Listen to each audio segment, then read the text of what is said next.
배달비 100만 원? 살다 보니 참 별일이 다 있더군요. 헛것을 본 건가 싶어 눈을 비비고 다시 봤습니다. 일 뒤에 동그라미가 6개. 분명했습니다. 그런데 그 밑에 적힌 부탁은 더 기가 막혔습니다. 제 물건을 기사님 댁 냉장고에 하루만 숨겨주십시오. 세상에 남의 집 냉장고를 빌려달라니요. 그날 밤 저는 꿈에도 몰랐습니다. 낡은 냉장고 야채 칸에 밀어넣은 검은 봉투 하나가 제 남은 인생을 송두리째 뒤흔들 줄은 말이죠. 사연 시작 전 구독과 좋아요 부탁드립니다. 그날따라 유독 비가 억수같이 쏟아졌습니다. 오토바이 헬멧 위로 빗방울이 철철 흘러내리는데 앞이 제대로 보이지 않아서 몇 번이나 미끄러질 뻔했거든요. 그래도 멈출 수가 없었습니다. 배달 한 건에 3,000원, 많아야 5,000원인데 오늘 벌어야 할 돈이 아직 한참 모자랐으니까요. 저는 올해 32살 박수진입니다. 한때는 번듯한 회사에 다녔는데 3년 전 엄마가 쓰러지시면서 모든 게 달라졌어요. 뇌출혈이었거든요. 수술비에 재활비에 간병비까지 모아둔 돈은 눈 깜짝할 사이에 바닥이 났고 결국 회사도 그만둬야 했습니다. 지금은 낮에는 식당 설거지, 밤에는 배달 알바를 뛰면서 하루하루 버티고 있는 형편이에요. 그런데 오늘 아침 병원에서 전화가 왔더군요. 보호자분, 이번 달 치료비 아직 입금이 안 됐는데요. 내일까지 납부 안 하시면 퇴원 절차 밟아야 합니다. 전화를 끊고 나서 한참을 멍하니 서 있었습니다. 통장 잔고는 겨우 12만 원, 내야 할 돈은 87만 원. 아무리 머리를 굴려봐도 방법이 없었어요. 친척들한테는 이미 손 벌릴 만큼 벌렸고 대출은 한도가 꽉 찬 지 오래였거든요. 어떡하지, 어떡해. 속이 타들어가는 것 같았습니다. 엄마 얼굴이 자꾸 떠올랐어요. 병실 침대에 누워서 수진아, 엄마 때문에 고생이 많다라고 말씀하실 때마다 괜찮다고 금방 나으실 거라고 웃어 보였는데 정작 복도로 나오면 눈물이 왈칵 쏟아지곤 했거든요. 그렇게 정신없이 배달을 뛰던 밤 10시쯤이었습니다. 배달앱에서 띵하고 알림이 울렸어요. 새 주문인가 싶어서 별 생각 없이 화면을 눌렀는데 그 순간 저는 눈을 의심했습니다. 배달비 100만 원 만나서 현금 결제. 요청사항, 음식은 기사님 드세요. 대신 현관으로 와주세요. 제 물건을 댁내 냉장고에 하루만 숨겨주십시오. 처음에는 누가 장난치는 줄 알았어요. 배달비가 100만 원이라니. 0을 잘못 붙였나 싶어서 자세히 봤는데 그 옆에 적힌 문구가 더 충격적이었습니다. 만나서 현금 결제. 그리고 요청사항 란에는 이렇게 적혀 있었죠. 음식은 기사님 드시고 현관으로 와주세요. 댁내 냉장고에 보관할 물건을 드립니다. 손이 벌벌 떨리기 시작했습니다. 이거 뭐야, 오라는 거잖아. 함정 아니야? 장기 매매 그런 거? 머리로는 위험하다고 경고등이 미친 듯이 켜지는데 가슴 한쪽에서는 다른 목소리가 들려왔어요. 현금 100만 원. 당장 내일 엄마 병원비 낼 수 있어. 수진아, 눈 딱 감고 가보자. 빗줄기가 더 거세졌습니다. 헬멧 안으로 스며든 빗물 때문에 눈이 따가웠지만 저는 화면에서 눈을 뗄 수가 없었어요. 도착지는 강남 한복판의 초고층 펜트하우스. 메뉴는 고작 전복죽 하나. 전복죽 배달시키고 현금 100만 원을 준다? 상식적으로 말이 안 됐죠. 그런데 통장 잔고 12만 원에 내일까지 87만 원을 구해야 하는 저한테 지금 상식을 따질 여유가 있었겠어요? 고민은 길지 않았습니다. 떨리는 손으로 수락 버튼을 눌렀어요. 누르고 나니까 심장이 터질 것처럼 뛰더군요. 무서운 건지 아니면 기대가 되는 건지 저도 제 마음을 모를 지경이었어요. 죽집에서 음식을 픽업하고 강남으로 향하는 내내 빗속에서 계속 혼잣말을 했습니다. 괜찮아, 별일 없을 거야. 그냥 괴짜 부자가 심심해서 그러는 걸 거야. 그런데 이상하게 가슴 한구석이 자꾸 서늘해지는 겁니다. 마치 그날 밤 비에 젖은 그 펜트하우스 문턱을 넘는 순간 제 인생이 완전히 뒤바뀔 거라는 걸 본능은 이미 알고 있었던 것처럼요. 100만 원짜리 현금 배달. 과연 그 문 뒤에는 누가 저를 기다리고 있을까요? 강남 한복판, 하늘을 찌를 듯한 초고층 주상복합 아파트 앞에 도착했을 때 저는 잠시 넋을 잃고 말았습니다. 로비만 해도 웬만한 호텔 뺨치게 번쩍번쩍했거든요. 대리석 바닥에 샹들리에 그리고 정장 차림의 경비원까지 비에 흠뻑 젖은 배달복 차림으로 서 있자니 괜히 움츠러들더라고요. 저기 배달인데요. 경비원이 저를 위아래로 훑어보더니 인터폰으로 뭔가 확인하고는 고개를 끄덕였습니다. 펜트하우스요? 전용 엘리베이터 타세요. 맨 위층입니다. 전용 엘리베이터라니. 저는 태어나서 그런 게 있는 줄도 몰랐어요. 엘리베이터 안에 거울이 있길래 제 모습을 봤는데 처참하더군요. 머리카락은 빗물에 쩔어서 헬멧 자국이 선명하고 배달복은 군데군데 얼룩이 져 있었어요. 이런 꼴로 펜트하우스에 올라가도 되나 싶었지만 100만 원을 생각하니 그런 걱정은 금세 사라졌습니다. 띵소리와 함께 문이 열렸을 때 저는 또 한 번 숨이 멎는 줄 알았어요. 복도가 아니라 바로 거실이었거든요. 엘리베이터가 집 안으로 바로 연결되어 있었습니다. 천장까지 닿을 것 같은 통유리창 너머로 서울의 야경이 한눈에 들어왔고 거실 한가운데에는 명품 가구들이 전시장처럼 배치되어 있었어요. 저 같은 사람은 평생 구경도 못할 세계가 눈앞에 펼쳐져 있었습니다. 그런데 이상하더군요. 이렇게 화려한 집인데 어딘가 을씨년스러운 느낌이 들었거든요. 조명은 거의 꺼져 있고 커튼도 반쯤 쳐져 있어서 으슬으슬한 기운이 감돌았습니다. 무엇보다 이 넓은 집에 사람 기척이 전혀 느껴지지 않았어요. 혹시 잘못 찾아온 건가 싶어서 두리번거리는데 그때 저쪽 소파에서 희미한 목소리가 들려왔습니다. 왔나? 심장이 덜컥 내려앉았어요. 어둠 속에서 누군가 저를 지켜보고 있었던 겁니다. 저 배달 왔는데요. 떨리는 목소리로 말하면서 조심스럽게 다가갔더니 소파에 한 노인이 앉아 계셨습니다. 나이는 이르는 훌쩍 넘어 보였고 몸은 눈에 띄게 수척해 보였습니다. 깊게 팬 주름 사이로 피로가 묻어 있었지만 눈만큼은 흐릿하지 않았어요. 가디건을 걸친 채 소파에 앉아 계셨습니다. 거기 테이블에 놓게 노인이 턱으로 가리킨 곳에 전복죽을 내려놓았습니다.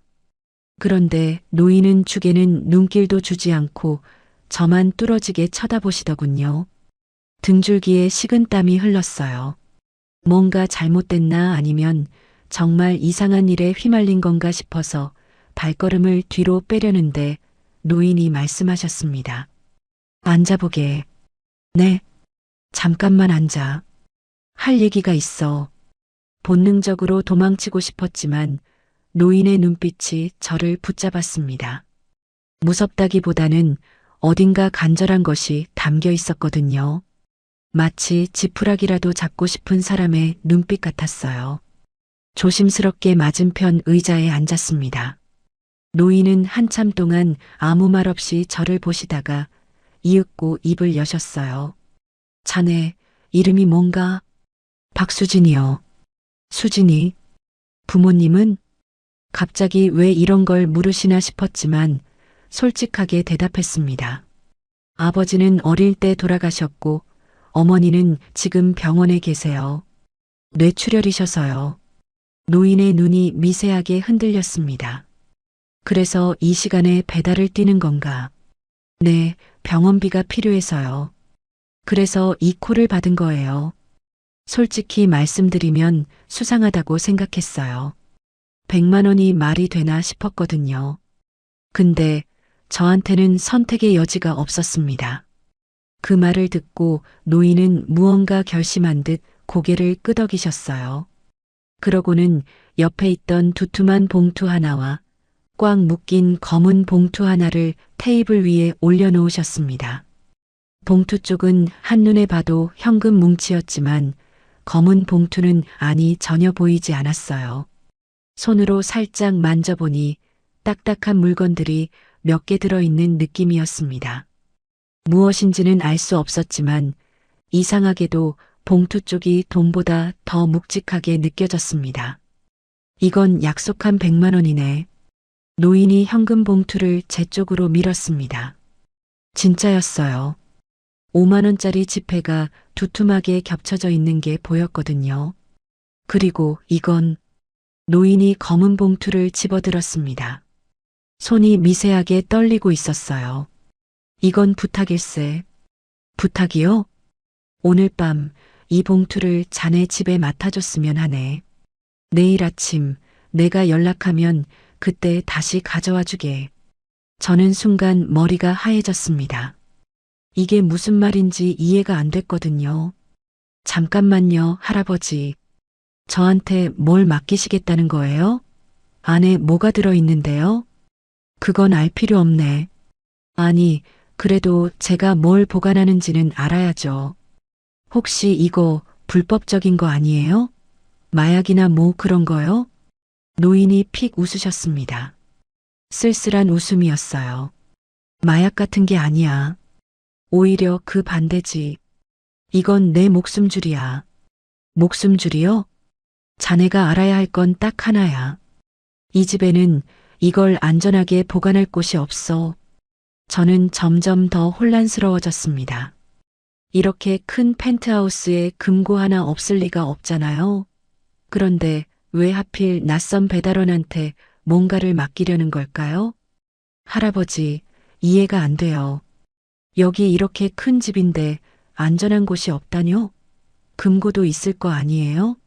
아니면 자식분들한테 맡기시든가요? 그 순간 노인의 표정이 굳어졌습니다. 아까까지의 온화한 기색이 싹 사라지고 눈빛이 차갑게 가라앉더군요. 자식이라. 자식이 더 무서운 법이야. 그 한마디에 담긴 무게가 느껴졌습니다. 단순히 하는 말이 아니었어요. 무언가 깊은 사연이, 아픔이 담겨 있는 목소리였거든요. 무슨 말씀이세요? 노인은 대답 대신 창밖을 바라보셨습니다. 서울의 화려한 야경이 눈앞에 펼쳐져 있었지만 노인의 눈에는 아무것도 비치지 않는 것 같았어요. 평생을 벌었어. 맨손으로 시작해서 여기까지 왔지. 근데 말이야, 수진 양. 노인이 다시 저를 보셨습니다. 내가 늙고 보니까 내 주변에 남은 건 돈을 노리는 놈들 뿐이더군. 피를 나눈 자식조차도. 가슴이 서늘해졌습니다. 이 넓고 화려한 펜트하우스가 갑자기 감옥처럼 느껴졌어요. 이렇게 많은 걸 가진 사람이 이렇게 외로울 수 있다니. 제발 부탁하네. 오늘 밤만, 딱 오늘 밤만 이걸 숨겨줘. 노인이 두 손으로 검은 봉투를 내밀었습니다. 주름진 손이 파르르 떨리고 있었어요. 저는 그 순간 선택의 기로에 서 있었습니다. 상식적으로 생각하면 거절해야 맞아요. 모르는 사람한테 정체불명의 물건을 맡는 게 말이 됩니까? 그런데 노인의 눈을 보니까 아니오라는 말이 나오지 않더라고요. 떨리는 손으로 봉투를 받아들었습니다. 생각보다 무겁지 않았어요.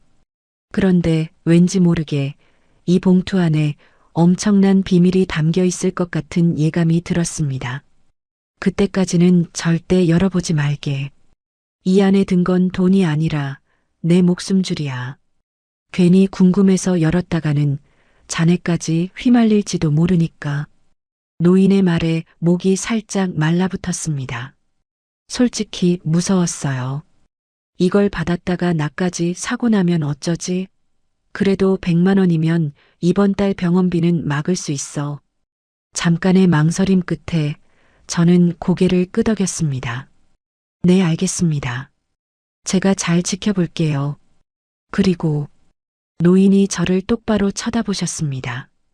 그 누가 찾아와도 절대 내주면 안 되네. 누가 와도 알겠나?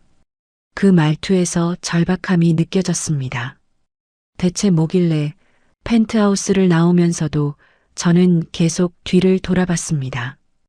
혹시 누가 따라오는 건 아닌지, 감시하는 건 아닌지 온갖 상상이 머릿속을 맴돌았거든요. 검은 봉투를 배달 가방 깊숙이 넣고 오토바이에 올라탔는데 손이 떨려서 시동 버튼을 3번이나 헛눌렀습니다. 진정해, 수진아. 그냥 하룻밤만 보관하면 되는 거야. 스스로를 달래면서 집으로 향했어요.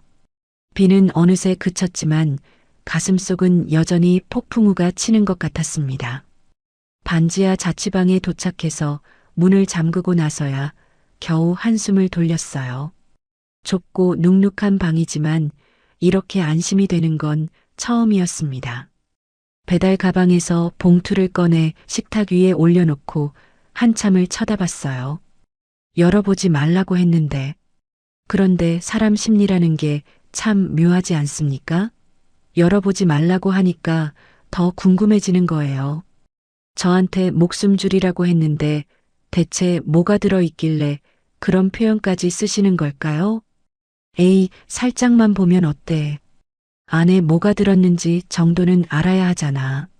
스스로를 합리화하면서 살짝 봉투 입구를 벌려 들여다봤습니다.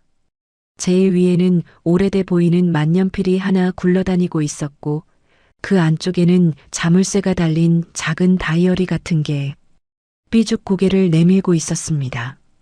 한쪽 구석에는 황금색 열쇠 하나와 5만 원짜리가 빼곡히 눌러 담긴 돈다발이 함께 끼어 있었죠.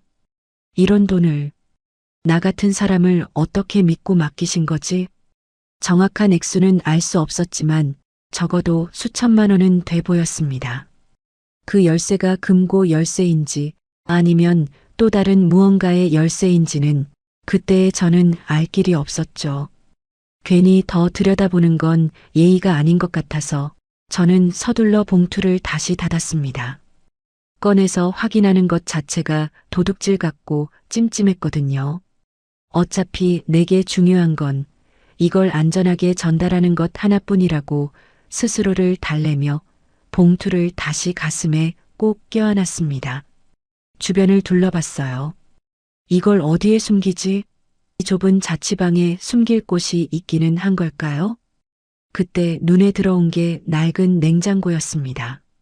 10년은 된 것 같은 이 냉장고, 문이 잘 안 닫혀서 고무 패킹 사이로 냉기가 새는 그 냉장고요. 아까 배달 요청 사항에 냉장고에 보관해 달라고 적혀 있었던 게 떠올랐습니다. 설마 이걸 노리고? 어이가 없으면서도 감탄이 나왔어요. 누가 상상이나 하겠어요? 정체도 모르는 어떤 노인의 목숨줄이 반지하 자취방 낡은 냉장고 안에 숨겨져 있을 거라고요. 야채 칸을 열었습니다. 먹다 남은 김치통이랑 반찬 몇 개가 있었는데 그 뒤쪽 깊숙한 곳에 봉투를 밀어 넣었어요. 위에 비닐봉지로 덮고 김치통을 앞에 두니까 전혀 티가 나지 않았습니다. 냉장고 문을 닫고 한 발짝 물러나서 보니 그냥 평범한 냉장고였어요. 이 안에 방금 받은 봉투가 숨겨져 있다는 걸 세상 그 누구도 모를 거예요. 그제야 좀 안심이 되면서 다리에 힘이 풀렸습니다. 식탁 의자에 털썩 주저앉아서 한참을 멍하니 천장만 바라봤어요. 내가 지금 뭘 하고 있는 거지? 아침까지만 해도 저는 그냥 평범한 배달원이었습니다. 병원비 걱정에 잠 못 이루고 통장 잔고 보면서 한숨 쉬고 그렇게 하루하루 버티는 게 전부였어요.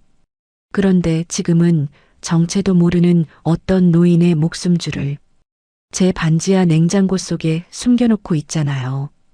내일 아침이면 그걸 노리며 누군가가 몰려올 거고요. 오늘 제가 만난 그 노인은 분명 웬만한 사람은 아니었어요. 맨손으로 시작해서 저 높은 펜트하우스까지 올라온 사람처럼 보였거든요. 얼마를 읽었는지 어떤 회사를 했는지는 몰라도 한 가지는 알 수 있었습니다.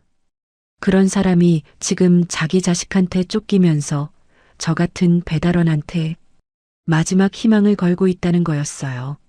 내가 잘 지켜야 해. 주먹을 꽉 쥐었습니다. 모르는 사람 일이라고 모른 척하면 편하겠죠. 하지만 그 눈빛을 보고 나니까 그렇게는 못하겠더라고요. 저도 아픈 엄마 하나 지키려고 이 고생을 하고 있는 사람이니까요. 노인의 마음이 조금은 이해가 됐습니다. 시계를 보니 새벽 1시가 넘었어요. 내일 아침 9시에 노인한테 연락이 온다고 했으니 그때까지는 푹 자야 했습니다. 하지만 눈을 감아도 잠이 올 리가 없었어요. 노인의 얼굴이 자꾸 떠올랐거든요. 그 외로운 눈빛, 떨리는 목소리, 자식한테 배신당한다는 게 얼마나 끔찍한 일일까요? 그리고 또 하나 계속 머릿속을 맴도는 생각이 있었습니다. 대체 내일 아침에 무슨 일이 벌어지는 걸까? 노인은 그놈들이 들이닥친다고 했습니다. 그놈들이 자식이라면 내일 뭔가 큰일이 터지는 건 분명했어요. 그리고 그 한복판에 제가 서 있는 거고요. 불안함과 호기심이 뒤섞인 채로 겨우 잠이 들었습니다. 그날 밤 저는 이상한 꿈을 꿨어요. 검은 봉투가 점점 커지더니 저를 집어삼키는 꿈이었는데 깨고 나서도 식은땀이 한참 동안 멈추지 않았습니다. 그리고 다음 날 아침 저는 알게 됩니다. 어제 냉장고에 넣어둔 그 봉투가 제 상상보다 훨씬 더 위험한 물건이었다는 걸요. 하지만 그 불길한 징조는 사실 제가 봉투를 받아들고 막자리에서 일어서려던 그 순간 이미 시작되고 있었습니다. 시간을 잠시 펜트하우스를 나오기 직전으로 되돌려 볼까요? 제가 봉투를 받아들고 막자리에서 일어서려는 순간이었습니다. 뜨르르르. 노인의 핸드폰이 울렸어요. 화면을 힐끗 본 노인의 얼굴이 순간 굳어지더군요. 마치 무언가 예상했다는 듯 체념 섞인 한숨을 내쉬며 전화를 받으셨습니다. 여보세요. 전화기 너머로 남자 목소리가 들려왔는데 저도 모르게 귀를 기울이게 됐어요. 분명히 스피커폰은 아니었는데 목소리가 또렷하게 들릴 정도로 크더라고요. 아버지, 접니다. 편찮으신 데는 없으시죠? 목소리만 들으면 효자가 따로 없었습니다. 걱정 어린 말투, 부드러운 톤. 그런데 이상하게도 노인의 표정은 점점 더 어두워지고 있었어요. 그래, 무슨 일이냐? 아버지, 내일 오전에 제가 찾아뵙겠습니다. 아, 변호사님이랑 은행 담당자분도 함께요. 아버지 건강 문제로 상의드릴 게 있어서요. 건강 문제라고요? 저는 순간 귀를 의심했습니다. 분명히 지금 제 앞에 앉아 계신 분은 정정하신데 무슨 건강 문제를 상의한다는 걸까요? 상의할 것 없다. 오지 마라. 노인의 목소리가 단호해졌습니다. 그런데 전화기 너머 아들은 전혀 개의치 않는 투더군요. 아버지, 그렇게 말씀하시면 제가 더 걱정되잖아요. 요즘 기억력도 많이 안 좋아지셨다면서요? 경비실에서 그러던데 아버지가 가끔 현관 비밀번호도 헷갈려 하신다고. 그 말에 노인의 손이 파르르 떨렸습니다. 분노인지 억울함인지 알 수 없었지만 얼굴이 불그락푸르락해지시더군요. 그건 내가 비밀번호를 몰래 바꿔놨으니까 그런 거 아니냐? 아이고 아버지. 그것 보세요. 또 그러시네. 제가 언제 그랬어요? 없는 일을 만들어내시면 안 되죠. 주변 분들이 걱정하시잖아요. 저는 그 짧은 대화만 듣고도 등골이 서늘해졌습니다. 아들의 말투는 분명히 공손했어요. 아버지라는 호칭도 빠뜨리지 않았고 존댓말도 완벽하게 썼고요. 그런데 그 내용은 정말 소름 끼쳤습니다. 노인을 걱정하는 척하면서 실은 노인이 정신이 이상한 사람인 것처럼 몰아가고 있었거든요. 뉴스에서 보던 그런 거 있잖아요. 멀쩡한 어르신을 치매 환자로 몰아서 재산을 빼앗는 그런 수법이요. 아무튼 내일 오전 10시에 뵙겠습니다. 아, 그리고 아버지. 아들의 목소리가 한 톤 낮아졌습니다. 서재에 있는 금고는 건드리지 마세요. 내 재산은 내가 관리한다. 네가 상관할 일이 아니야. 아버지, 제발 고집 좀 부리지 마세요. 전문가분들이 다 아버지 상태를 보셨어요. 판단 능력이 흐려지셨다고 빨리 조치를 취해야 한다고요. 아버지가 자꾸 이러시면 저도 어쩔 수 없이 강제로 진행해야 해요. 강제로요? 저는 제 귀를 의심했습니다. 아버지한테 강제라니 그게 자식이 할 말입니까? 내일 뵙겠습니다, 아버지. 푹 주무세요. 뚝. 전화가 끊어지고 나서 노인은 한참 동안 아무 말씀이 없으셨습니다. 핸드폰을 쥔 손이 부들부들 떨리고 있었어요. 저는 차마 뭐라고 말을 꺼내지 못하고 서 있기만 했는데 노인이 먼저 입을 여셨습니다. 들었지? 네, 할아버지. 저게 내 아들이야. 그 한마디에 담긴 씁쓸함이 느껴졌습니다. 내일 아침이면 저놈들이 들이닥쳐서 저 금고부터 털어가겠지. 내가 미쳤다고 치매라고 진단서까지 만들어 왔더군. 진단서요? 그게 가능해요? 돈이면 뭐든 되는 세상이야. 병원장이랑 골프 친구거든, 저놈이. 노인이 쓴웃음을 지으셨습니다. 내가 아무리 아니라고 해도 소용없어. 이미 주변 사람들한테 다 손을 써놨거든. 경비원, 관리사무소, 심지어 내주치의까지. 다들 내가 가끔 이상하다고 증언할 거야. 소름이 돋았습니다. 이건 정말 치밀하게 계획된 범죄가 아니겠어요? 자기 아버지를 상대로 그것도 이렇게까지. 그래서 자네한테 부탁하는 거야. 노인이 제가 들고 있는 봉투를 가리키셨습니다. 저는 침을 꿀꺽 삼켰습니다. 봉투를 쥔 손에 땀이 찼습니다. 도대체 이 안에 뭐가 들었길래 진짜 중요한 것이라고 하는 걸까요? 금고 열쇠?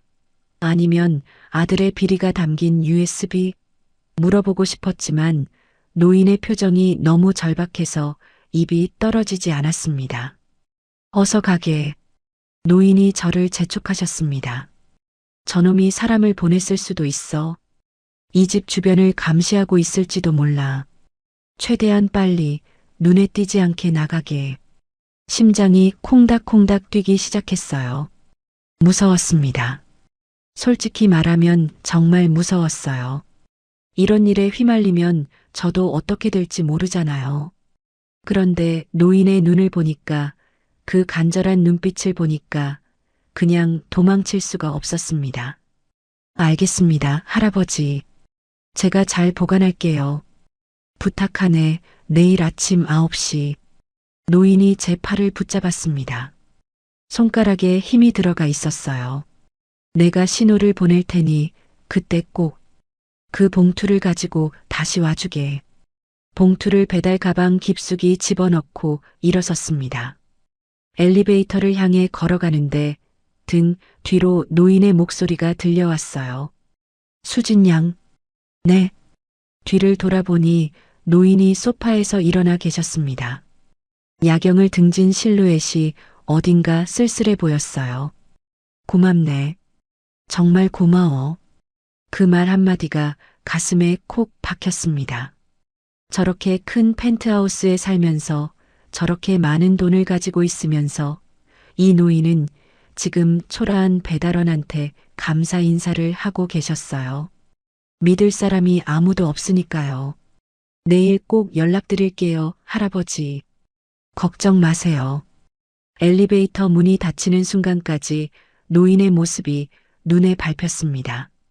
화려한 펜트하우스 한가운데 홀로 서 있는 그 뒷모습이 세상에서 가장 외로워 보였거든요. 그날 아침 저는 알람이 울리기도 전에 눈이 떠졌습니다. 시계를 보니 새벽 6시였어요. 평소 같으면 알람 소리에도 꿈쩍 안 하던 제가 그날만큼은 심장이 두근거려서 도저히 더 누워 있을 수가 없었습니다. 냉장고를 몇 번이나 열어봤어요. 봉투는 여전히 야채 칸 깊숙이 있었고 서리가 하얗게 끼어 있었습니다. 오전 9시까지만 버티면 돼. 그럼 끝나는 거야. 스스로를 다독이면서 세수를 하고 옷을 입었습니다. 그런데 가만히 앉아서 기다리자니 온몸이 근질근질하더라고요. 괜히 방 안을 서성거리다가 문득 엄마 얼굴이 떠올랐습니다. 엄마한테 가봐야겠다.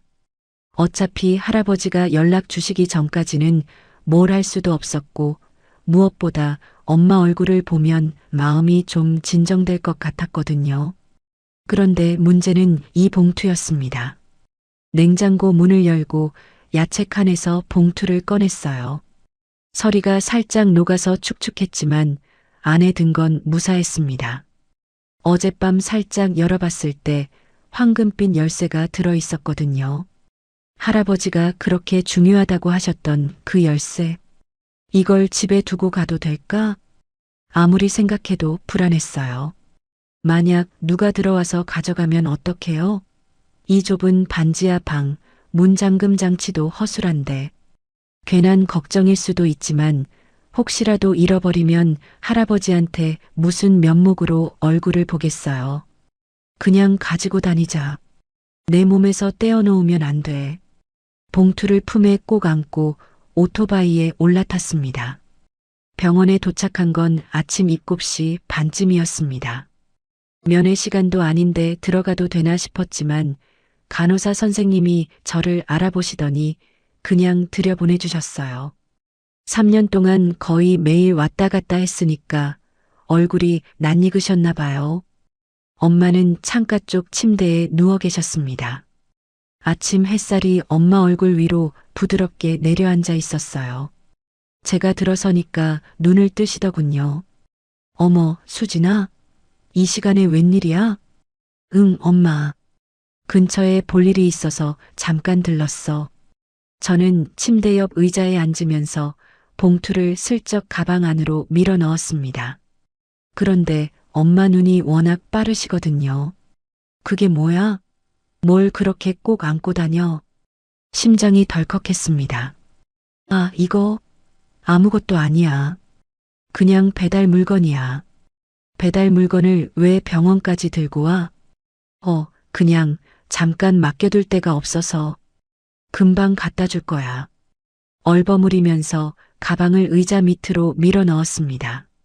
엄마가 의아한 눈으로 쳐다보셨지만 더 캐묻지는 않으셨어요. 엄마, 나 어제 말 못했는데. 뭔데? 이번 달 병원비 해결했어. 엄마 눈이 휘둥그레졌습니다. 뭐? 어떻게? 그 돈을 어디서 구했어? 걱정 마. 무리한 거 아니야. 수진아, 혹시 이상한 데서 빌린 거 아니지? 요즘 그런 데 많다며 젊은 애들 노리는 사채업자들. 엄마가 걱정스러운 눈으로 저를 쳐다보셨어요. 저는 웃으면서 고개를 저었습니다. 아니야, 엄마. 진짜 아니야. 그냥 운 좋게 좋은 분을 만났어. 도움을 좀 받았는데 나쁜 거 아니니까 걱정 마. 정말이야? 응, 정말. 엄마는 그냥 치료에만 집중해. 알았지? 엄마가 한참 저를 뚫어지게 쳐다보셨습니다.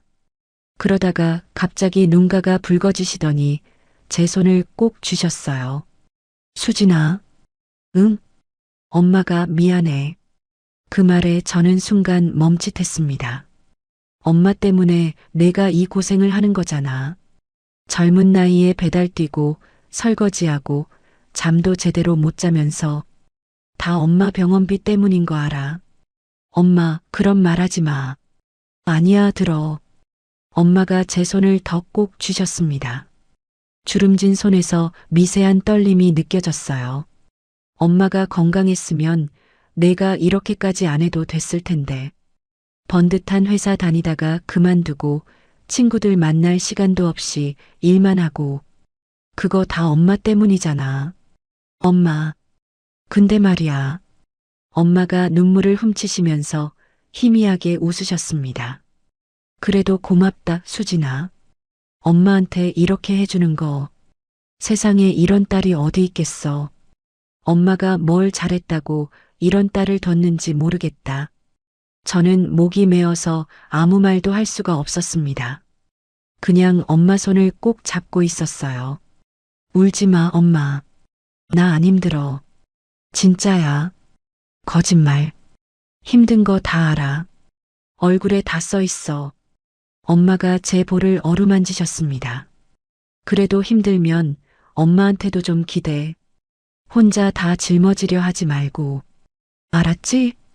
그 말이 이상하게도 마음에 콕 박혔습니다. 병상에 누워 계시면서도 저를 걱정하시는 엄마. 오히려 제가 기대야 할 사람인데 엄마는 여전히 저한테 기대라고 하시네요. 오늘 할아버지를 도우러 가는 것도 어쩌면 혼자가 아니라는 기분이 드네. 엄마가 계시니까 제가 지켜야 할 사람이 있으니까 그래서 용기가 나는 것 같았어요. 응, 알았어, 엄마. 고마워. 제가 엄마 손을 꼭 쥐었습니다. 엄마, 나 오늘 좀 바빠서 금방 가봐야 해. 저녁에 다시 올게. 그래, 조심해. 밥은 먹고 다녀야 해. 응, 알았어. 엄마 손을 한 번 더 꼭 쥐고 병실을 나왔습니다. 복도를 걸으면서 시계를 봤어요. 8시가 조금 넘었더군요. 아직 1시간이나 남았는데 왠지 심장이 점점 더 빨리 뛰기 시작했습니다. 의자 밑에서 가방을 꺼내 봉투를 확인했습니다. 다행히 그대로 있었어요. 봉투를 품에 꼭 안고 병원 로비를 나섰습니다. 혹시라도 잃어버리면 안 되니까 배달 가방에 넣기 전까지는 절대 손에서 놓으면 안 됐어요. 주차장에 도착해서 오토바이 앞에 섰습니다. 배달 가방을 열고 봉투를 조심스럽게 넣었어요. 지퍼를 꽉 잠그고 가방을 등에 맸습니다. 이제 이 봉투는 제 몸의 일부나 다름없었어요. 좋아. 이제 안전하게 배달만 완료하면 돼. 마음을 다잡고 오토바이 시동을 걸려는 순간 핸드폰이 울렸습니다. 화면에 뜬 이름은 펜트하우스 할아버지. 시계를 보니 8시 반이었어요. 약속한 9시보다 30분이나 일찍이었습니다. 불안한 마음에 얼른 전화를 받았어요. 여보세요, 할아버지? 수진 양 나야. 노인의 목소리가 낮고 급했습니다. 뭔가 심상치 않은 기운이 느껴졌어요. 놈들이 예상보다 일찍 움직이고 있어. 지금 로비에서 올라오는 중이야. 심장이 철렁 내려앉았습니다. 지금요? 10시라고 하지 않았어요? 기습이야. 내가 준비할 틈을 안 주려는 거지. 수진 양 잘 듣게. 노인의 목소리가 더욱 낮아졌습니다. 지금 바로 여기로 와. 내가 신호를 보내면 그때 들어오게. 알겠나? 네, 알겠습니다. 지금 바로 갈게요. 전화를 끊자마자 배달 가방을 한 번 더 확인했습니다. 지퍼가 단단히 잠겨 있었어요. 봉투 안에는 황금빛 열쇠가 들어 있었습니다. 이게 왜 이렇게 중요한 건지는 아직 자세히 몰랐지만 오늘 제가 해야 할 일은 확실했어요. 안전하게 배달을 완료하는 거야. 무슨 일이 있어도. 악셀을 끝까지 밟았습니다. 강남 주상복합에 도착했을 때 저는 로비로 들어가지 않고 건물 옆 골목에 오토바이를 세웠습니다. 노인이 신호를 보내면 그때 들어가라고 했으니까요. 핸드폰을 꽉 쥐고 기다리는데 손에 땀이 줄줄 흘렀어요. 그때 로비 유리문 너머로 사람들이 보였습니다. 정장 차림의 남자 4명이 엘리베이터를 향해 걸어가고 있었어요. 맨 앞에 선 사람은 40대 초반쯤 되어 보이는 남자였는데 양복이 한눈에 봐도 비싸 보였습니다. 저 사람이 아들인가? 저도 모르게 주먹을 꽉 쥐었습니다. 어젯밤 전화로 들었던 그 공손하면서도 소름 끼치던 목소리의 주인공. 자기 아버지를 치매 환자로 몰아서 재산을 빼앗으려는 그 사람. 그때 펜트하우스에서는 이런 일이 벌어지고 있었습니다. 물론 저는 그 자리에 없었습니다. 하지만 그날 밤 회장님께 들은 이야기는 마치 제 눈앞에서 벌어진 일처럼 선명했어요. 엘리베이터 문이 열리자마자 아들이 성큼성큼 걸어 들어왔습니다. 뒤따르는 사람들은 변호사, 은행 담당자, 그리고 공증인이었어요. 아버지, 안녕히 주무셨어요? 아들은 웃으면서 인사했습니다. 마치 명절에 부모님 뵈러 온 효자처럼요. 그런데 노인은 그 웃음 뒤에 숨은 칼날을 너무나 잘 알고 계셨죠. 볼일 없다. 돌아가라. 노인이 단호하게 말씀하셨지만 아들은 들은 척도 안 했습니다. 대신 뒤따라온 사람들에게 고개를 끄덕이더니 거실 한가운데 떡하니 자리를 잡았어요. 아버지, 그렇게 퉁명스럽게 구시면 저도 마음이 아프죠. 아들이 소파에 앉으면서 양복 소매를 가볍게 털었습니다. 제가 괜히 온 게 아니에요. 아버지 건강이 걱정돼서 전문가분들 모시고 온 거잖아요. 내 건강은 내가 더 잘 알아. 멀쩡한 사람 병자 취급하지 마라. 노인이 눈을 부라리셨지만 아들은 한숨을 쉬면서 변호사를 쳐다봤어요. 마치 저것 보세요. 제가 뭘 했습니까 하는 표정으로요. 김 변호사님 보시죠? 아버지가 저렇게 저한테 적대적이세요. 치매 초기 증상 중에 성격 변화가 있다고 하셨잖아요. 변호사가 고개를 끄덕이면서 서류를 꺼냈습니다.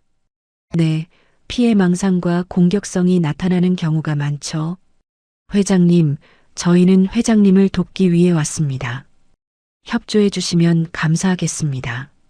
나중에 이 이야기를 들었을 때 저는 온몸에 소름이 돋았습니다. 자기 아버지를 낯선 사람들 앞에서 정신병자 취급하다니 그 모멸감이 어땠겠어요? 나는 치매가 아니야. 이건 다 내 놈이 꾸민 짓이지. 노인이 소리치셨지만 아들은 전혀 동요하지 않았습니다. 오히려 안타깝다는 표정을 지으면서 천천히 일어났어요. 아버지, 그렇게 흥분하시면 몸에 안 좋아요. 제가 다 아버지를 위해서 이러는 거잖아요. 아들이 노인에게 다가가면서 말했습니다. 금고 열쇠만 주시면 돼요. 그럼 저희가 알아서 다 처리해 드릴게요. 아버지는 그냥 편하게 쉬시기만 하면 됩니다. 금고 열쇠. 나중에 그 말을 들었을 때 저는 가슴이 덜컥 내려앉았습니다. 그때까지만 해도 저는 어제 몰래 들여다봤던 그 봉투 속 열쇠가 금고 열쇠인 줄로만 알고 있었습니다. 금고 열쇠는 없어. 노인이 시치미를 뚝 떼셨습니다. 아버지, 왜 자꾸 거짓말하세요? 그 열쇠 없으면 금고를 못 여는 거 저도 알아요. 어디다 숨기신 거예요? 아들의 눈빛이 날카로워졌습니다. 하지만 곧 다시 부드러운 표정을 지으면서 말했어요. 아버지, 저도 아버지 아들이에요. 아버지 재산, 제가 더 잘 관리해 드린다니까요. 금고 열쇠만 주시면 돼요. 내 재산은 내가 관리한다. 네가 상관할 일이 아니야. 아버지. 아들의 목소리에 짜증이 배어나기 시작했습니다. 왜 이렇게 어렵게 하세요? 열쇠가 어디 있는지만 말씀해 주시면 되는 거예요. 노인은 묵묵히 창밖만 바라보셨습니다. 좋아요, 아버지가 그러시면. 아들이 한숨을 쉬면서 손짓을 했습니다. 그러자 뒤에 있던 사람 하나가 공구 가방을 들고 금고 쪽으로 향했어요. 아버지가 열쇠를 안 주시니까 저희가 열어야죠. 어쩔 수 없잖아요. 노인은 가슴이 찢어지는 것 같았다고 하셨어요. 평생 읽어온 모든 것이 저렇게 짓밟히고 있는데 막을 방법이 없으니까요. 금고가 열리는 소리가 났습니다. 아들이 성큼성큼 다가가서 안을 뒤졌어요. 서류 뭉치, 현금 다발, 그리고 맨 아래쪽에서 뭔가를 꺼냈습니다. 자물쇠가 달린 작은 벨벳 상자였습니다. 이거네. 아들이 상자를 들어 올리며 만족스러운 표정을 지었습니다. 그런데 그 표정이 금세 굳어졌어요. 상자 겉면에 뭔가가 붙어 있었거든요.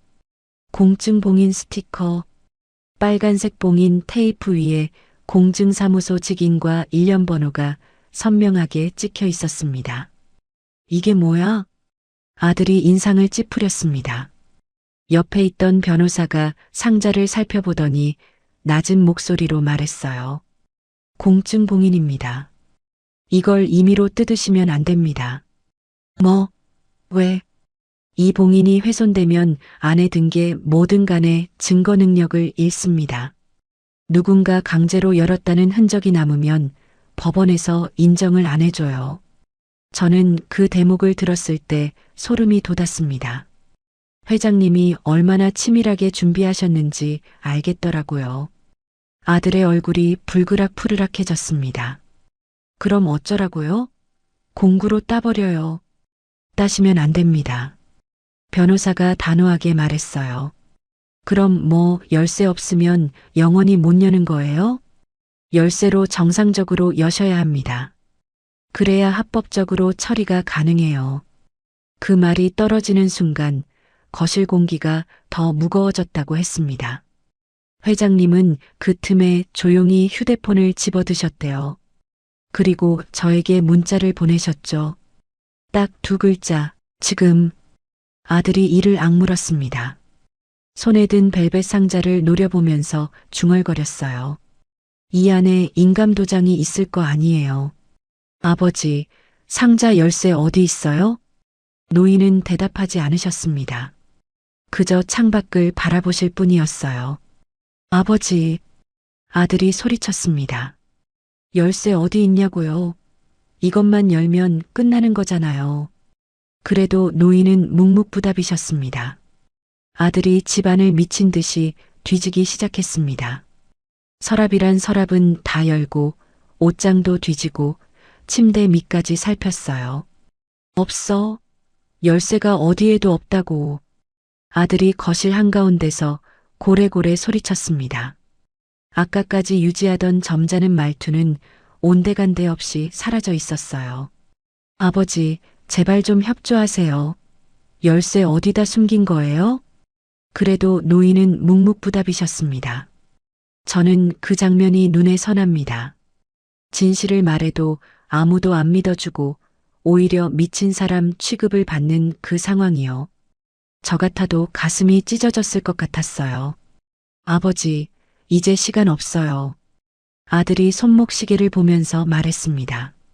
목소리에 날이 서 있었어요. 오늘 중으로 서류 처리 끝내야 해요. 도장 어디 있어요? 없어. 도장 같은 거. 노인이 시치미를 뚝 떼셨습니다. 노인은 이미 다른 준비도 해두셨던 거예요. 아버지, 왜 자꾸 거짓말하세요? 저 벨벳 상자 안에 있잖아요. 열쇠 주세요, 빨리. 아들이 성큼 다가가 책상 서랍부터 하나하나 죄다 뒤집어 엎었습니다. 서류 뭉치며 잡동사니들이 바닥으로 우수수 쏟아졌어요. 도대체 어디다 숨겨둔 거야? 중얼거리며 마지막 서랍을 열어젖힌 순간 구석에 처박혀 있던 작은 도장 하나가 굴러나왔습니다. 이거네. 아들의 손에 황금색 도장이 들려 있었습니다. 노인은 그걸 보면서 속으로 웃으셨어요. 그게 바로 노인이 일부러 넣어둔 가짜 도장이었거든요. 됐어요. 이제 서류 처리합시다. 아들이 의기양양하게 도장을 들고 테이블로 향했습니다. 변호사가 서류 뭉치를 펼쳤고 은행 담당자가 태블릿을 꺼냈어요. 여기, 그리고 여기요. 변호사가 도장 찍을 곳을 가리켰고 아들은 거침없이 도장을 찍기 시작했습니다. 콩콩콩. 인주가 묻은 도장이 종이 위에 떨어질 때마다 노인은 속으로 쾌재를 불렀어요. 찍어라, 마음껏 찍어라. 그게 진짜인지 가짜인지도 모르고 서류 대여섯 장에 도장이 찍혔습니다. 아들은 만족스러운 표정으로 은행 담당자를 쳐다봤어요. 자, 이제 처리해 주시죠. 오늘 중으로 명예 이전 가능하죠? 네, 서류 확인하고 바로 진행하겠습니다. 잠시만요. 은행 담당자가 서류를 들여다보더니 갑자기 표정이 묘해졌습니다. 안경을 고쳐 쓰고 도장 찍힌 부분을 자세히 살펴보더군요. 이상한데요? 뭐가요? 아들의 목소리에 짜증이 묻어났습니다. 빨리 처리해 주세요. 바쁘니까. 아니, 그게요. 은행 담당자가 태블릿을 두드리면서 인상을 찌푸렸어요. 이 도장, 등록된 인감이랑 안 맞는데요. 네. 아들의 얼굴이 굳어졌습니다. 무슨 소리예요? 황금색 도장이에요. 아버지 인감 맞잖아요. 아니요, 분명히 다릅니다. 이건 인감이 아니라 그냥 막도장이에요. 효력이 없습니다. 나중에 회장님이 이 대목을 말씀하실 때 그 표정이 아직도 잊히지 않아요. 평생 처음으로 아들 녀석 코를 납작하게 만든 순간이었다면서 그렇게 통쾌할 수가 없었다고 하시더라고요. 그 순간 거실의 공기가 얼어붙었습니다. 아들의 얼굴이 순식간에 굳어지면서 도장을 집어들었어요. 이게 무슨 소리야? 이게 아버지 도장 맞잖아.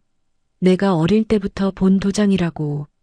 죄송합니다만 은행에 등록된 인감과 확실히 다릅니다. 이 도장으로는 어떤 거래도 진행할 수 없어요. 아들이 도장을 들고 노인에게 돌아섰습니다. 아들의 공손한 가면이 완전히 벗겨져 있었어요. 아버지, 이게 뭐예요? 진짜 도장은 어디 있어요? 노인은 대답하지 않으셨습니다. 그저 묵묵히 창밖을 바라보고 계셨어요. 아버지, 아들이 소리를 질렀지만 노인은 꿈쩍도 안 하셨습니다. 진짜 도장 어디 있냐고요? 어디다 숨긴 거예요? 아들이 집안을 미친 듯이 뒤지기 시작했습니다. 서랍이란 서랍은 다 열고 옷장도 뒤지고 침대 밑까지 살폈어요. 변호사와 공증인은 어쩔 줄 몰라 하면서 서로 눈치만 보고 있었고요. 없어. 어디에도 없다고. 아들이 거실 한가운데서 고래고래 소리쳤습니다. 아버지, 제발 좀 협조하세요. 어디다 숨긴 거예요? 그래도 노인은 묵묵부답이셨습니다. 조금만 더 버티면 된다. 수진 양이 오면 끝이야.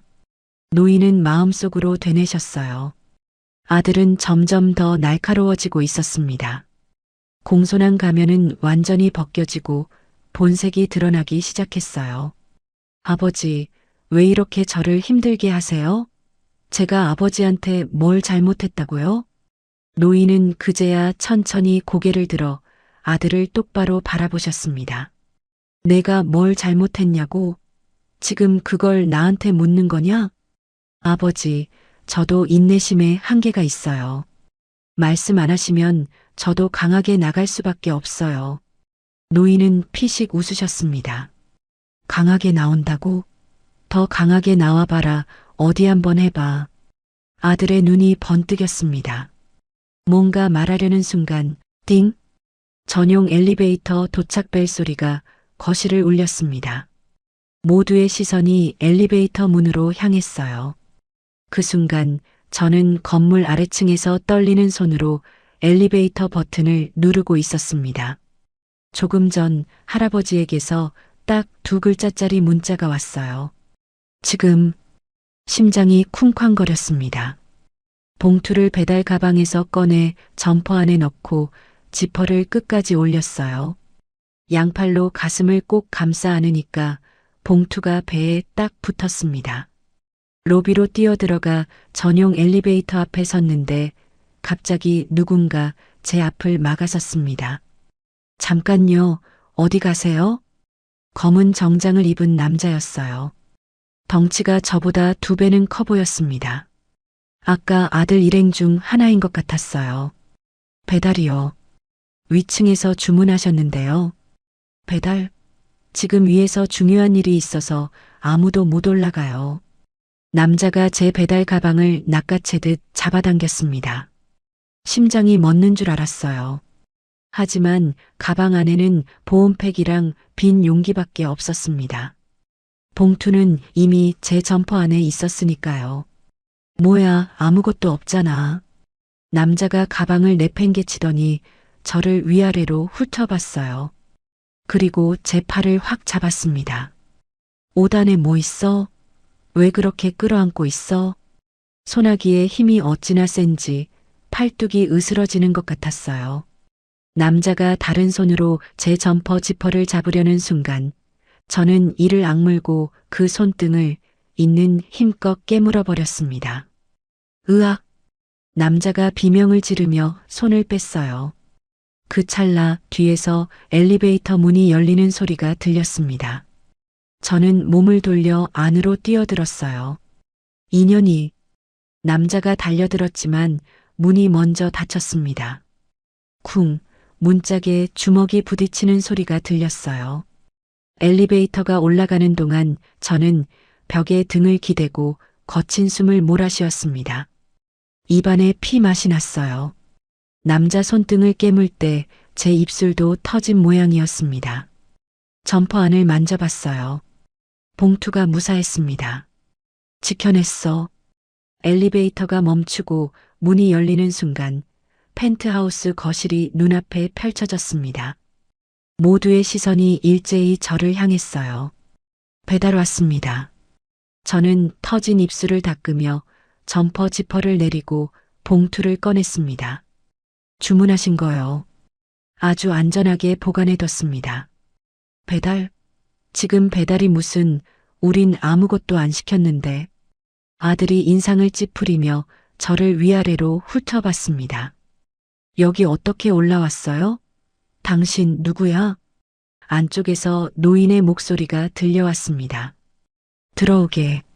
아들이 의아한 표정으로 뒤를 돌아봤어요. 노인은 소파에 앉은 채 저를 바라보고 계셨습니다. 그 눈빛이 어젯밤과는 완전히 달랐어요. 지치고 외로웠던 눈빛 대신 단단하고 날카로운 빛이 서려 있었거든요. 아버지, 이 사람이 누군데요? 내가 부른 손님이야. 들여보내라. 저는 아들 옆을 지나 거실로 들어갔습니다. 서너 명의 사람들이 저를 뚫어지게 쳐다보고 있었어요. 변호사인 듯한 사람, 은행 직원인 듯한 사람, 그리고 서류 뭉치를 든 또 다른 사람. 거실 바닥에는 서랍에서 꺼낸 물건들이 어지럽게 널려 있었고요. 집을 다 뒤졌구나. 속으로 생각하면서 노인에게 다가갔습니다. 할아버지, 주문하신 거 가져왔어요. 제가 품에서 봉투를 꺼내는 순간 거실의 공기가 얼어붙었습니다. 저는 그 봉투를 노인에게 건네면서 말했습니다. 늦어서 죄송해요. 올라오는 길에 방해꾼이 좀 있어서요. 수고했네. 노인이 봉투를 받아들고 천천히 열었습니다.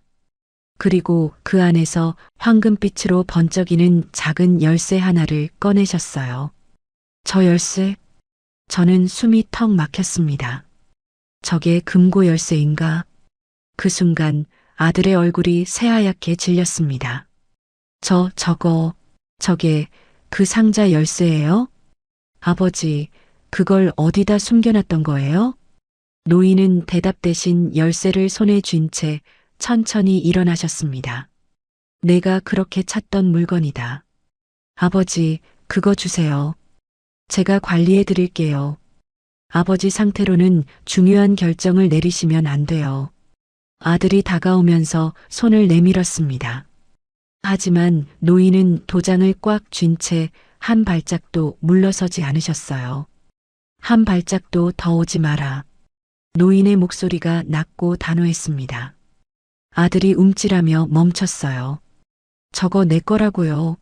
저건 우리 집안 재산을 관리하는 도장이에요. 아들이 소리쳤습니다. 날 것 그대로의 탐욕이 드러나고 있었어요. 내놔요. 저거 내놔.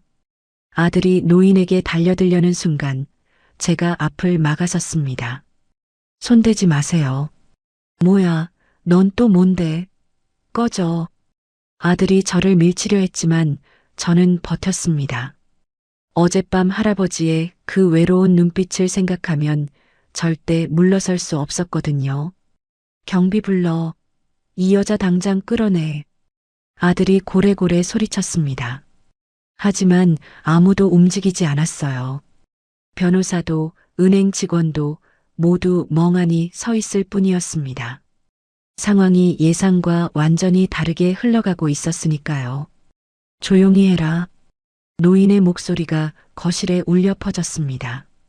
크지 않은 목소리였지만 수십 년간 사람들 위해서 군림해온 사람 특유의 위엄이 실려 있었어요. 아들이 입을 다물었습니다. 노인이 천천히 테이블로 걸어가셨습니다. 그 위에는 아까 아들이 가짜 도장을 찍었던 서류들이 어지럽게 널려 있었어요. 노인은 그 서류들을 한쪽으로 밀어내시더니 옷 안주머니에서 접힌 종이 한 장을 꺼내셨습니다. 이게 뭔지 아냐? 노인이 종이를 펼치셨습니다. 아들이 눈을 가늘게 뜨고 쳐다봤어요.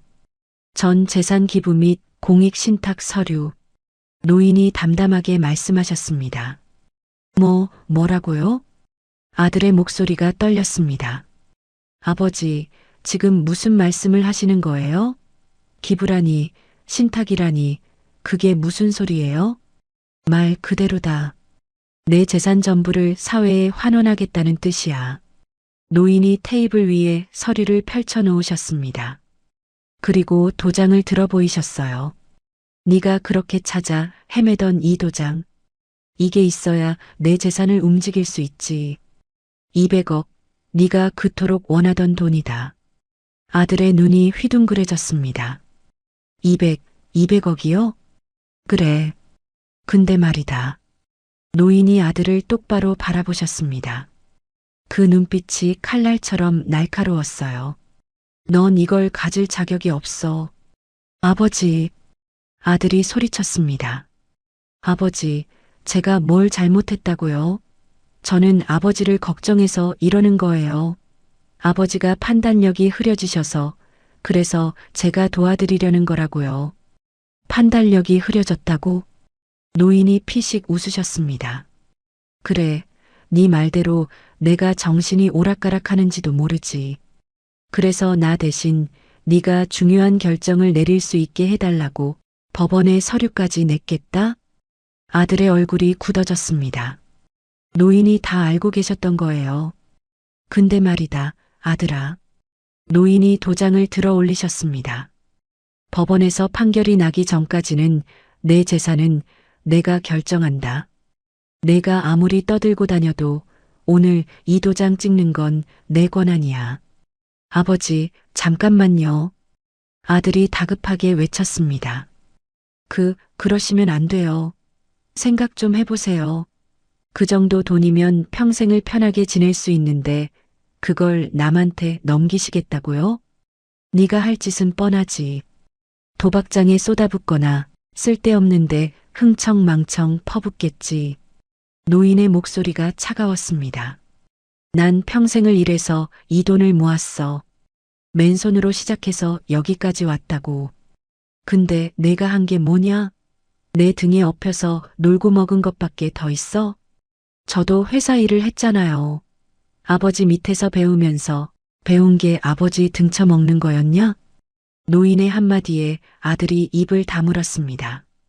네 어미가 죽고 나서 내가 널 어떻게 키웠는지 알아? 뭐 하나 부족함 없이 키웠어. 좋은 학교 보내고 좋은 차 사주고 결혼할 때 집도 사줬지. 근데 넌 날 어떻게 대했냐? 노인의 목소리가 미세하게 떨렸습니다. 요양원 보내려고 했지? 나 몰래 알아보고 다녔잖아. 비싼 요양원이 아니라 싸구려 요양원. 거기 넣어놓고 재산 다 뺏으려고 했지. 아들이 아무 말도 못했습니다. 도망치듯 시선을 피했어요. 내가 다 안다. 네가 경비한테 돈 주면서 내 동선 감시하라고 한 것도 주치의한테 손 써서 가짜 진단서 만든 것도 다 알아. 노인이 서류 위에 도장을 가져가셨습니다. 이 서류에 도장이 찍히는 순간 이 돈은 더 이상 네 몫이 아니다. 아버지, 제발요. 아들이 무릎을 꿇었습니다. 아까까지의 오만한 모습은 온데간데 없고 비굴하게 애원하고 있었어요. 한 번만 기회를 주세요. 제가 잘못했어요. 아버지 말씀대로 할게요. 제발 그 서류에 도장 찍지 마세요. 노인은 무릎 꿇은 아들을 내려다보셨습니다. 한참 동안 아무 말씀이 없으셨어요. 저는 그 순간 노인의 눈에 물기가 어리는 걸 봤습니다. 저래도 자식인데 마음이 안 아프실 리가 없지. 저도 모르게 가슴이 먹먹해졌어요. 하지만 노인은 고개를 돌리셨습니다.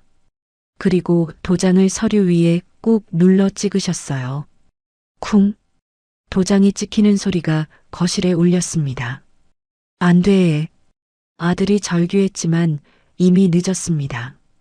붉은 인주가 선명하게 찍힌 서류를 보면서 노인이 말씀하셨어요.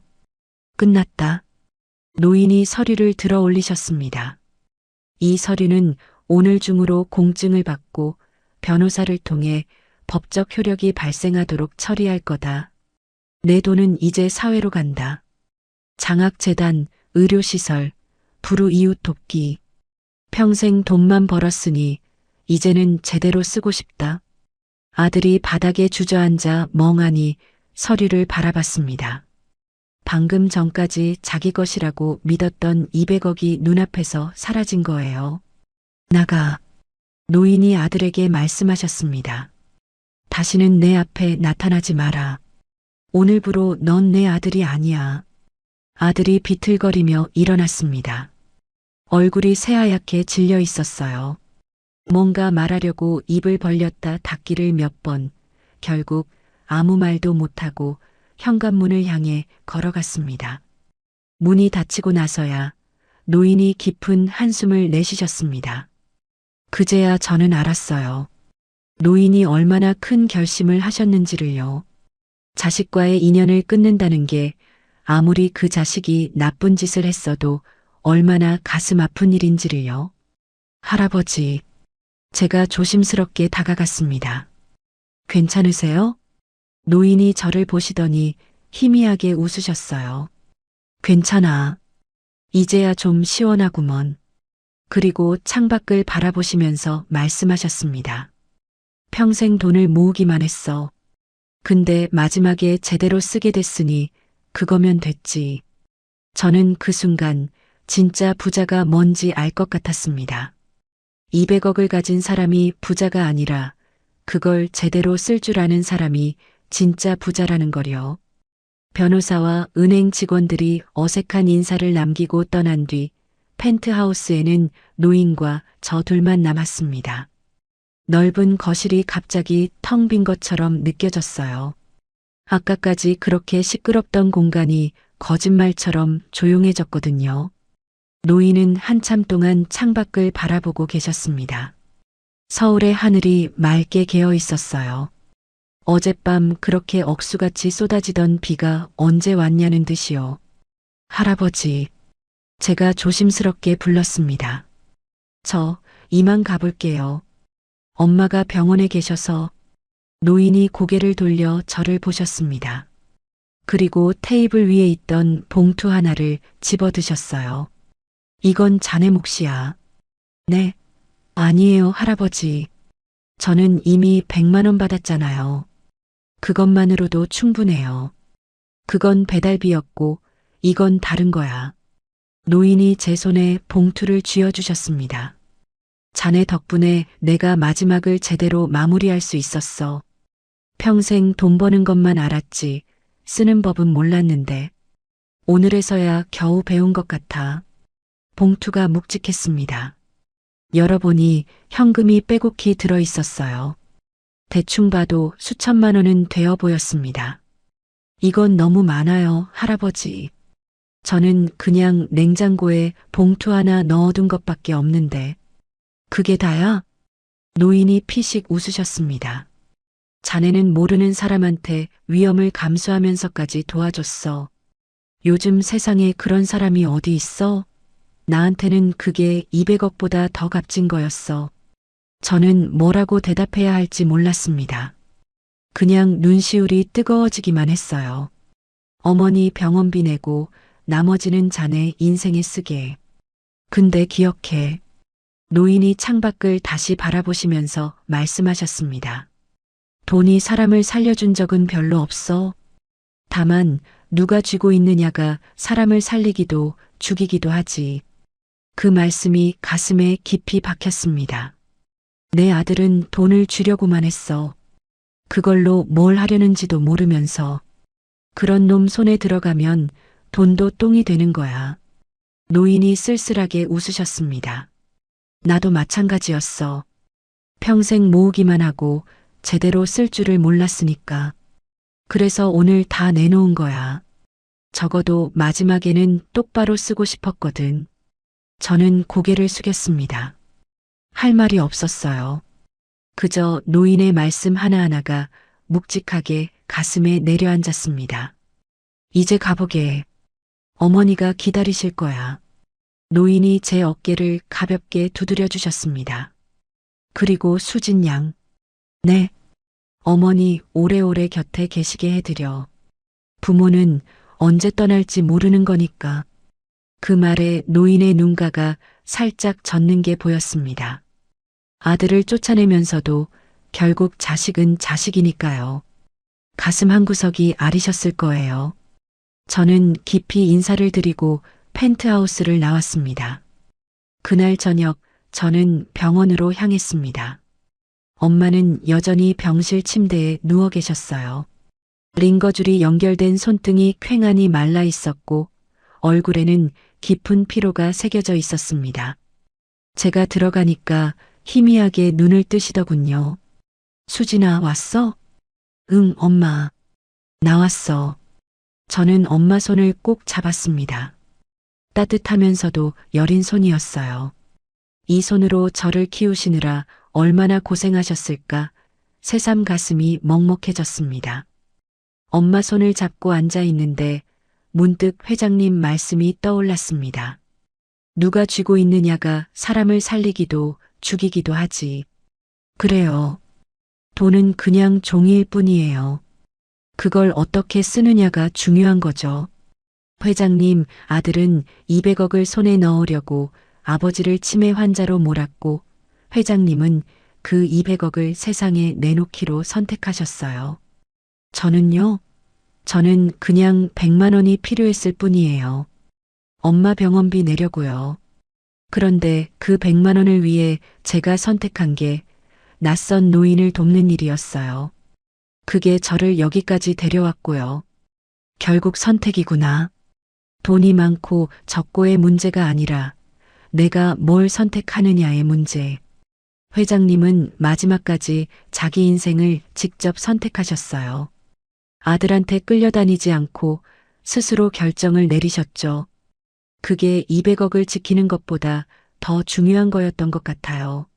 엄마. 응? 엄마도 빨리 나와서 하고 싶은 거 하자. 응? 내가 돈 벌 테니까 엄마는 그냥 하고 싶은 거 해. 엄마가 희미하게 웃으셨습니다. 엄마는 내가 건강한 게 하고 싶은 거야. 그 말에 저도 웃었습니다. 눈물이 날 것 같아서 얼른 고개를 돌렸어요. 창밖으로 해가 지고 있었습니다. 붉은 노을이 병실 안까지 스며들어서 엄마 얼굴을 따뜻하게 물들이고 있었어요. 그 모습을 보면서 저는 생각했습니다. 그래, 이거면 됐어. 200억은 제 것이 아니었어요. 하지만 그날 하룻밤 저는 어떤 선택을 했고 그 선택이 제 인생을 바꿔놨어요. 엄마 손을 잡을 수 있는 오늘이 그게 제겐 200억보다 소중한 거니까요. 그로부터 몇 달이 지났습니다. 엄마는 무사히 퇴원하셨고 저는 여전히 배달을 하고 있어요. 회장님이 주신 돈으로 작은 원룸으로 이사했고 나머지는 엄마 치료비로 쓰고 있습니다. 아직 갈 길이 멀지만 예전처럼 막막하지는 않아요. 가끔 그날 밤이 떠오릅니다. 비 오던 밤 이상한 배달 요청, 펜트하우스의 외로운 노인, 그리고 냉장고 속 황금 열쇠. 회장님은 요즘 어떻게 지내실까요? 뉴스에서 봤는데 진짜로 전 재산을 사회에 기부하셨더라고요.